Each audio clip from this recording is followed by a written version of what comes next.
The prologue consists of bits of poetry interwoven with prose, and I put poetry in scare quotes here. What we're talking about is balanced cadence prose, very much what we get in traditional Israelite literature, either the Psalms or also Proverbs and the like, which contrasts with prosaic, not so neatly balanced material, usually referring to John the Baptist in verses 6 through 8.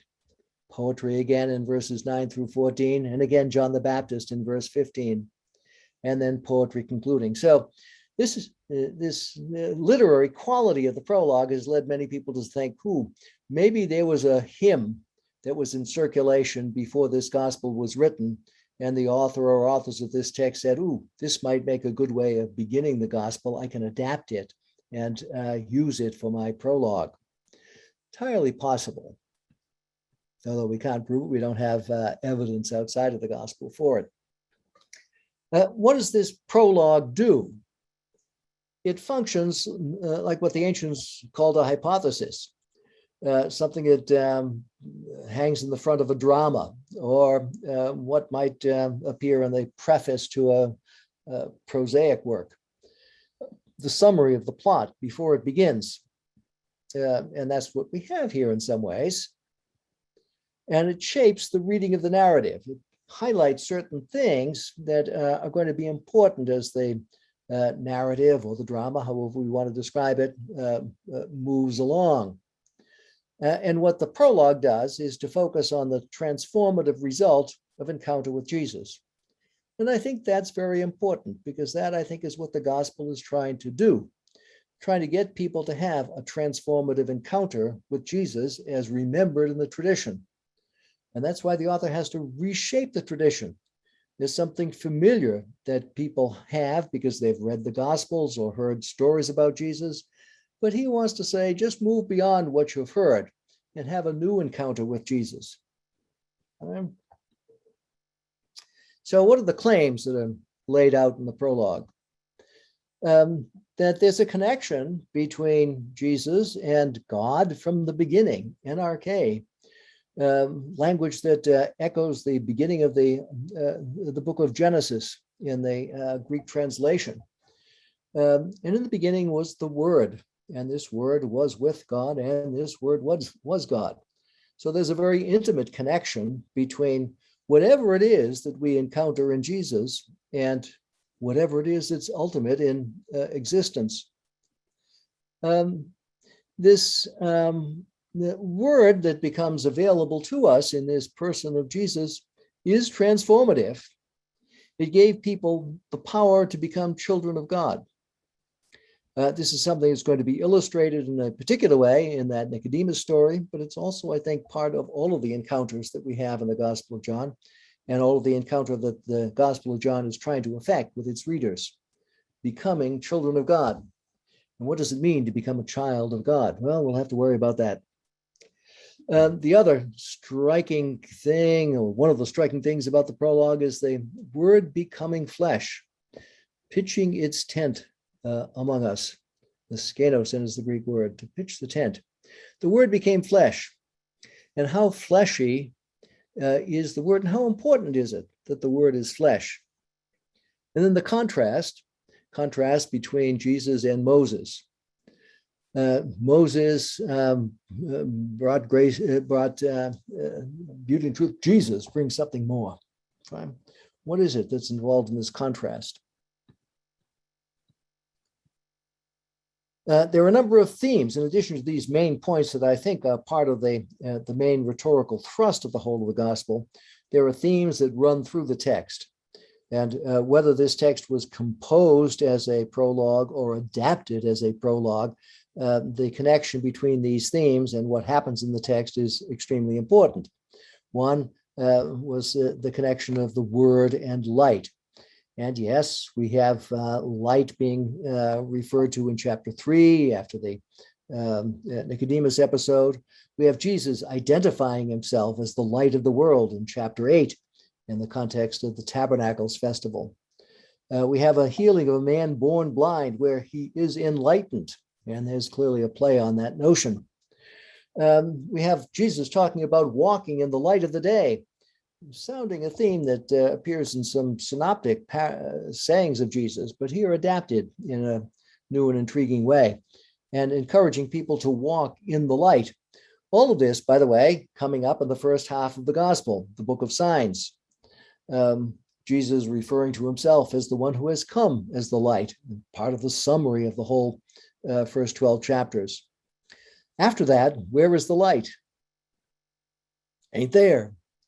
Because after chapter 13, verse 30, it was night. But remember what the prologue says, the light shone in the darkness, and the darkness did not grasp it. So there's a reference, I think, to the way in which the whole of the gospel is structured, in the way in which the light motif, no pun intended, is deployed in the prologue.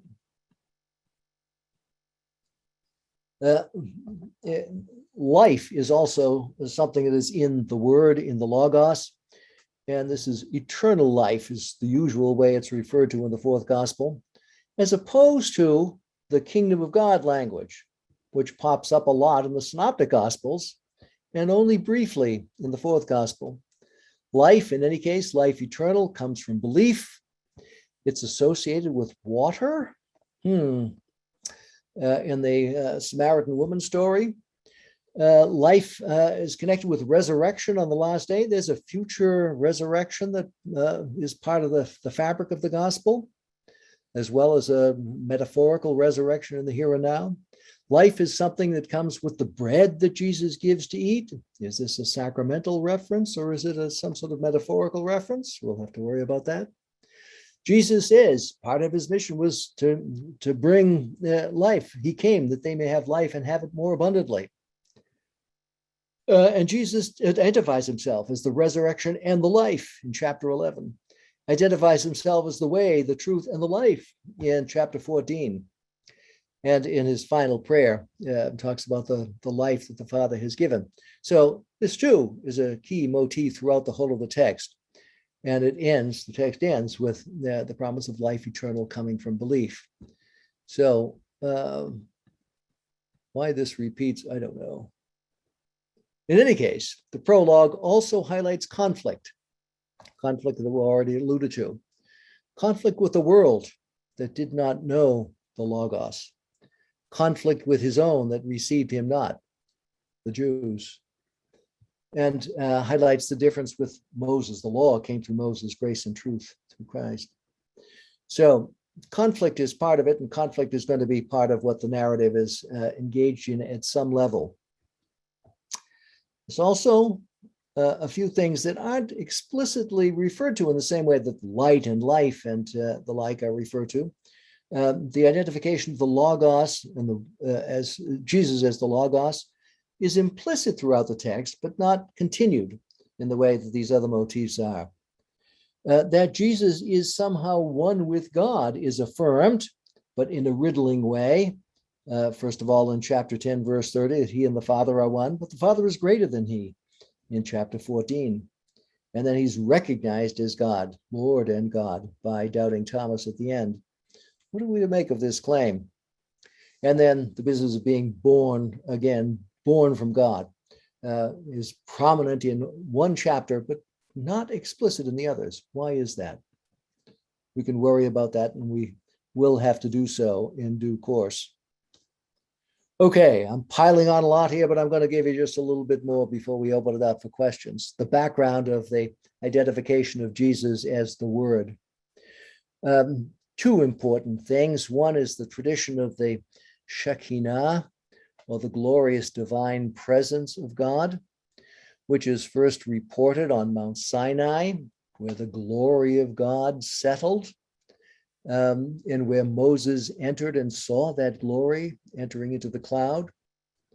That glorious presence also dwells, the Hebrew word is shaken, dwells in the tabernacle, instructions for which are given in Exodus 25, or in Deuteronomy, where the name of God dwells, in the tabernacle, that is.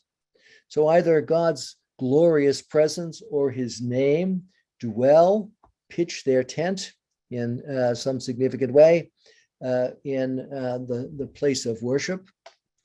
And all of these motifs are woven together in the way in which Jesus is presented in John. Jesus is also the divine name. We'll think about that when we come to look at chapter 8. And the divine dwells in him in some significant way. Later Jewish targums, the Aramaic translations of the Old Testament, use the term extensively for talking about the divine presence. So we know that thinking about the Shekinah and the divine presence of God is something that was there in Jewish tradition roughly at the time that this gospel was written.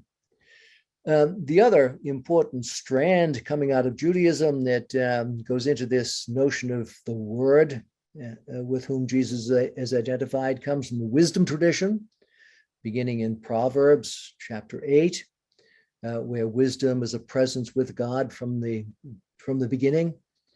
In Ben Sira, written in the 2nd century BC, where wisdom is identified with the Torah, and it pitches its tent in Israel and provides satisfying food and drink.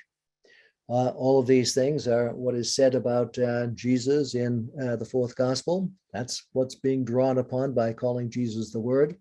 And it's also there in the Wisdom of Solomon, sapiential text written probably around the end of the 1st century BC, which brings in yet another element, the element from the Greek philosophical tradition that identifies this word, this wisdom, as a pneuma, a spirit that enters into the souls of men in every generations, men and women, it should say men and women in every generations, making them friends of God and prophets.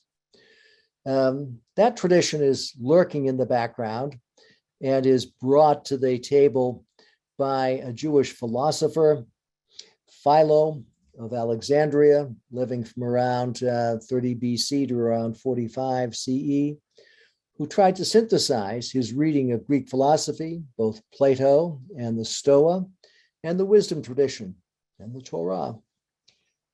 He has the notion that the creator God looked to ideas. This is what we have in Plato's Timaeus. What he does, what Philo does is to say, what he looked to were the ideas in his own head, not something beyond him, not some realm of ideas or forms that he did not create. And he expressed those thoughts, these ideas that he had, as that spirit, that force that pervades all things that the Wisdom of Solomon talks about, and that provides the possibility of relationship to God. Philo called this divine presence, his understanding of the Shekinah, the Logos, the Word. And I think that's what's behind what's going on here in the 4th Gospel. Some connection with Philonic notions. The notion of the Logos plays an important role in Christian theology hereafter, and a distinction made in Philo between the word in the head and the word on the tongue comes to be used of the incarnation of Christ in the 2nd century. And that, of course, leads to difficulties that lead to the Nicene solution, the Arian controversy and the Nicene solution. Because if you posit a change between two stages of the word, are you saying that there is change in a divine element, a divine person? If so, can that divine person be fully God? And Arius said, no, he can't. He can be godlike, but not God.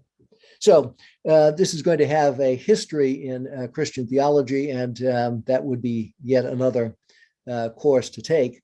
What we need to know now is that, like many early Christians, John is affirming Jesus as somehow involved in creation, and also, most importantly, involved in the revelation of who God is and what it means to be in relationship with God. And that is intimately connected with his incarnate nature. And that is something we'll have to think about